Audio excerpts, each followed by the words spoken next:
Bihar board class 12 के English का MCQ जो बार बार पूछे जाते हैं। Question number 1, Indian civilization and culture is written by. इसका मतलब है कि इंडियन सिविलाइजेशन एंड कल्चर किसने लिखा है। यह किताब भारत की सभ्यता और संस्कृति के बारे में है जो गांधी जी ने लिखा था। इसका सही आंसर हो जाएगा option number C, Mahatma Gandhi. Question number 2, he was more a spiritual leader than a politician. इसका मतलब हो जाएगा वह व्यक्ति जो राजनीतिक नेता से ज्यादा आध्यात्मिक नेता कौन था। गांधी जी का ध्यान हमेशा अहिंसा, धर्म और समाज सुधार पर रहता था। वह सिर्फ नेता नहीं आध्यात्मिक मार्गदर्शक थे। इसीलिए इसका आंसर हो जाएगा option number C, Mohandas Karamchand Gandhi. Question number 3, which civilization is not beaten in the world. इसका मतलब है कि दुनिया में कौन सी सभ्यता कभी हारी नहीं। ग्रीक और मिस्र सभ्यताएं कई बार जीत हार का सामना कर चुकी थी, लेकिन भारतीय सभ्यता ने अपनी संस्कृति और पहचान कभी नहीं खोई। इसीलिए इसका आंसर हो जाएगा option number B, Indian. Question number 4, who imagine that they will avoid the mistakes of Greece and Rome.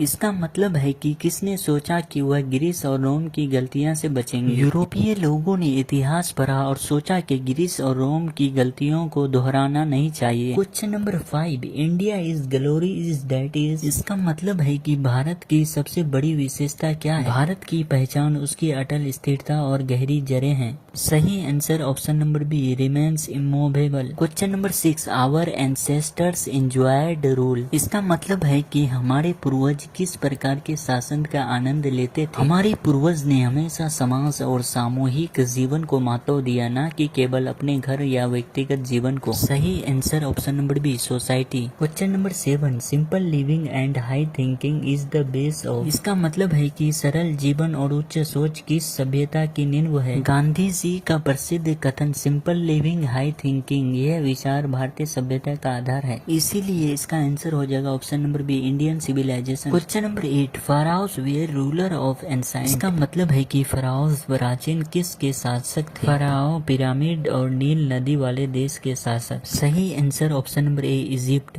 Question number 9, were rulers of Egypt, जो कि पिछले क्वेश्चन में भी था। फराओस जो इजिप्ट का शासक था। इसका आंसर हो जाएगा option number B, pharaohs. Question number 10, Gibbon is associated with. इसका मतलब है कि गिब्बन का संबंध किससे है। गिब्बन ने रोमन इतिहास लिखा। रोम जो है इटली में है। इसका आंसर हो जाएगा Italy, option number A. Question number 11, civilization is the state of development of. इसका मतलब है कि सभ्यता किसकी विकास अवस्था है। सभ्यता केवल मनुष्य के विकास को दर्शाती है, जानवर या वस्तु को नहीं। इसका आंसर हो जाएगा option number A, people. Question number 12, our forefathers did not invent machinery because. इसका मतलब है कि हमारे पूर्वजों ने मशीनरी क्यों नहीं बनाई। पूर्वज अपनी कड़ी मेहनत और कौशल में विश्वास करते थे। मशीनरी से मेहनत कम होती और लोग ज्यादा आलसी बन जाते। Question number B, this would have made us lazy. Question number 13, the world famous Attic civilisation in. इसका मतलब है कि विश्व प्रसिद्ध एटिक सिविलाइजेशन कहाँ है। एटिक एथेंस के आसपास, एथेंस ग्रीस में है। इसीलिए इसका आंसर हो जाएगा ऑप्शन नंबर ए, ग्रीस।